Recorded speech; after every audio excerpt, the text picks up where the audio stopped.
ecuaciones muy precisas matemáticamente, y cómo uno de ellos toca la superficie de ese monolito, y escenas después, jugando con una quijada y martillando con esa quijada, la arroja al aire el homínido, y esa quijada después se convierte por un fundido extraordinario que sintetiza en 10 segundos de fundido millones y millones de años de historia, y esa quijada se convierte en una nave espacial. Entonces, esa lectura que dio Kubrick y Clark en esa película era que el progreso del hombre había sido exterior a él, que ese monolito era el que había determinado la evolución, el que había determinado el progreso, el que había determinado a Mozart, y el que había determinado a esa carrera espacial y a esa aventura por el espacio que muestra la película. Esa es una aproximación muy clara a una idea de Dios. ¿Qué quiero decir con esto?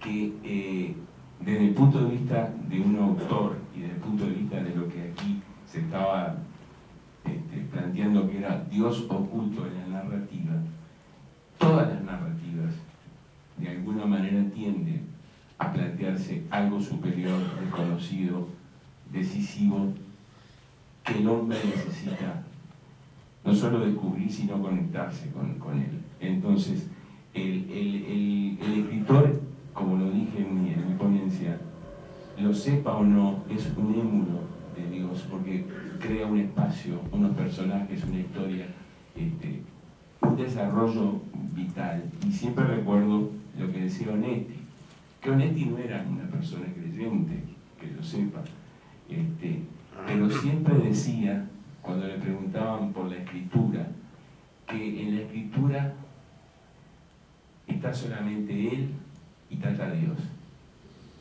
y que todo lo demás queda por fuera. Es decir, incluso Onetti llegaba a reconocer de una manera muy coloquial que había algo por encima de él, o que estaba condicionado por esa superioridad o por esa aspiración, y que todos fatalmente, de alguna manera, formulamos, no solamente con esa novela que tú citaste, Laura, te lo agradezco, Los dados de Dios, que es el Dios de Albert Einstein, que planteaba que si juega Dios a los dados o no juega a los dados. Bueno, en definitiva, la presencia de Dios oculto o manifiesto es una constante de la literatura universal, y ese libro que tú citas, que es la Biblia, sí se puede leer como literatura, por suerte. Gracias.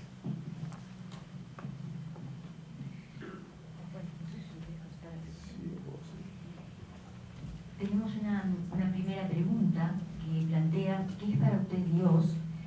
¿Experimentó en su vida sucesos, sentimientos o situaciones que le hayan hecho percibir una inteligencia superior? Y Graciano desea responder. Bueno, no sé si me va a dar para responder eso, pero me gustaría sí hacer un par de reflexiones más que respuestas sobre esta pregunta, que es muy interesante. Pero antes, a propósito de la cita que hizo Jaime del libro de Hugo, Los dados de Dios, cómo aparece Dios en los títulos inclusive de las obras, ¿no? Yo hace unos años, bueno, una época me dio por escribir guiones, no hice ninguna película, pero hice unos cuantos guiones. Y uno de ellos es sobre Gardel. Y el título de la película, que algún día ojalá que se filme, se llama La voz de Dios. ¿Y por qué se llama La voz de Dios? Si Dios cantara, ¿cuál sería la voz de Dios?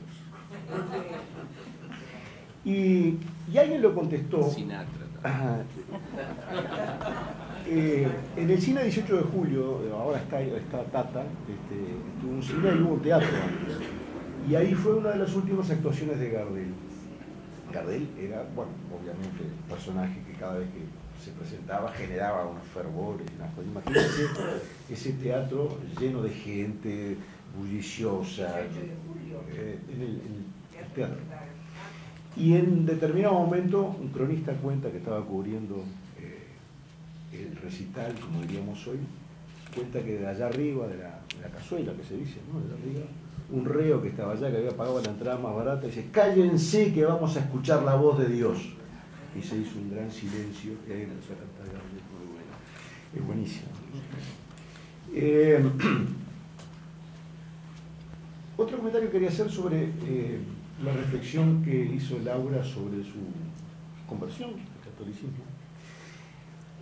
A mí esas cosas me provocan una emoción muy profunda y una admiración también, porque eso es realmente el gran mérito, o sea, ¿no? Vivir la fe de la manera que empezó a vivir Laura.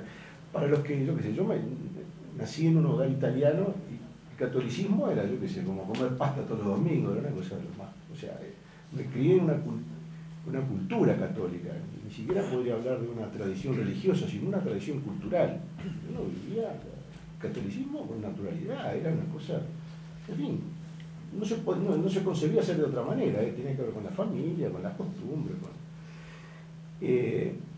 pero conocer gente, he conocido unas cuantas que por alguna circunstancia, recuerdo en este momento a Tucho Metol Ferrer, por ejemplo, que también venía del mundo laico, del mundo agnóstico, digamos, y también él se convirtió y llegó a ser un gran intelectual católico, uno de los más grandes intelectuales católicos del siglo pasado y de parte de este siglo también. De modo que esta pregunta yo la podría contestar con una anécdota de ayer. Ayer yo fui a visitar a mi madre tiene 85 años, vino de Uruguay, se casó en Italia en el 50, mi padre llegó en septiembre del 50, mi madre llegó en diciembre del 52 y yo nací en febrero del 54, acá en Uruguay. Y bueno, quedamos una hora charlando, mi madre se acuesta muy temprano, pero bueno, hizo una excepción ese día para conversar conmigo, ayer. Y en un momento me dice, bueno, ¿sabes qué? En fin, empezó a contar su rutina. Y con gran naturalidad, en determinado momento me dice, bueno, yo más o menos a las 10:30, 11, tenía la Virgen arriba de la mesa, y yo empiezo a rezar a la Virgen, y me contó todas las cosas que le pide a la Virgen, en fin, todos sus diálogos con la Virgen. Y yo realmente quedé impactado, porque yo soy capaz de hacer eso. Yo no le rezo todos los días a la Virgen, me acuerdo de la Virgen, tenía un momento, pero esa vivencia de esa religiosidad que me lleva a la infancia, esa cosa espontánea, natural, profunda, yo no sé si soy capaz de hacerlo. Para mí es algo natural, pero no sé si yo soy capaz de repetir esa experiencia de una persona que no tiene una formación académica, ¿no? Ni ha estudiado teología, ni nada por el estilo, y sin embargo vive su catolicismo y su fe de una manera muy, muy profunda y que todas las personas que la conocen y la tratan lo reconocen. Y para ellos es una cosa de lo más común y yo no puedo sorprenderme, creo que esa sí es la presencia de Dios en mi vida. Gracias. Jaime, ¿algún comentario más? ¿O alguna pregunta más? Por ahora no. Es el hombre de las preguntas. No. Devuelvo lo que ya me tomé de tiempo. Sí, bien. ¿Y la pregunta que nos quedaba por responder? Muy brevemente, la pregunta que nos quedaba por responder tiene que ver con cómo aparecen en la literatura las tradiciones orientales, budismo por ejemplo, y la idea de lo divino como energía. Bueno, ahora está muy de moda todo lo que tiene que ver con las tradiciones orientales, aparece muchísimo, más en el caso mío que como objeto de estudio me interesa la literatura del gran público y me interesan la literatura y la narrativa del gran público, las series aparecen muchísimo. Yo creo que si bien el enfoque va por ese lado, ahora me vino a la mente, escuché donde fue ahora hace poquito en una charla, qué genial película, Comer, Rezar, Amar, esta de Julia Roberts hace poquito que estaba a la vuelta, ¿no?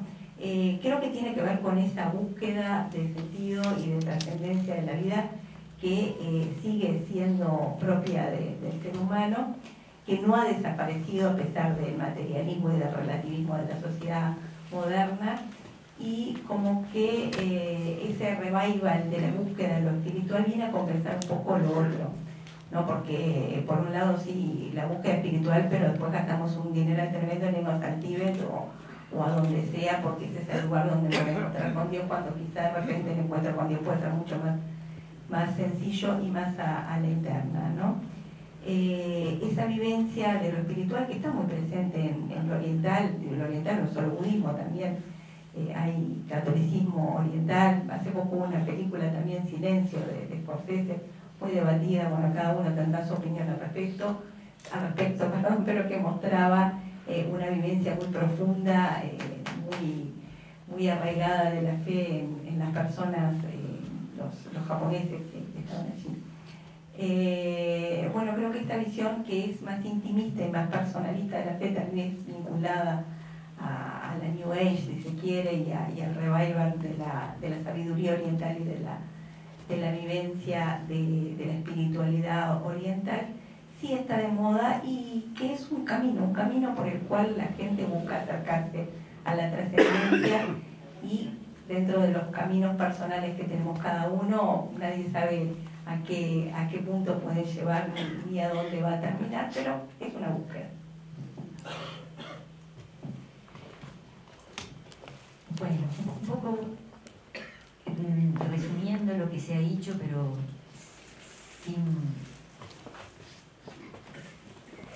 sin repetir lo que hemos escuchado. Laura, Hugo, Graciano han de alguna manera, a través de diferentes autores, planteado, aportado la visión del hombre como animal religioso, como animal narrativo, y también muy interesante de parte de Hugo la presentación del escritor, ¿no es cierto?, como émulo de Dios, en tanto la escritura es acto creador y fundamental y fundacional que se asocia a Dios. Todos los autores citados nos han aportado algo importante. Quiero especialmente poner una muy buena nota a Jaime, porque hizo lo que esperábamos. Claro, que fue plantear preguntas y sacudir a la mesa y a los expositores y al público, y seguro que ya Jaime, nos conocemos de tantos años, ¿no? Seguro que Jaime transita un camino de trascendencia porque tiene más preguntas que certeza. Bueno, agradecemos mucho a todos los integrantes del panel, Laura, Hugo, Graciano, Jaime, que nos acompañaron hoy. También muchas gracias a todos ustedes que han participado en este encuentro, y en lo posible los esperamos mañana a las 19:30 para el segundo debate, el ateísmo como punto de partida, en el que nos acompañarán los doctores en filosofía Francisco O'Reilly, Augusto Reyes, Facundo Ponce y León e Ignacio Vilar. Y al final del debate de mañana, para cerrar el foro, vamos a contar con la actuación del coro Contracanto. Bueno, nuevamente muchas gracias a todos y muy buenas noches.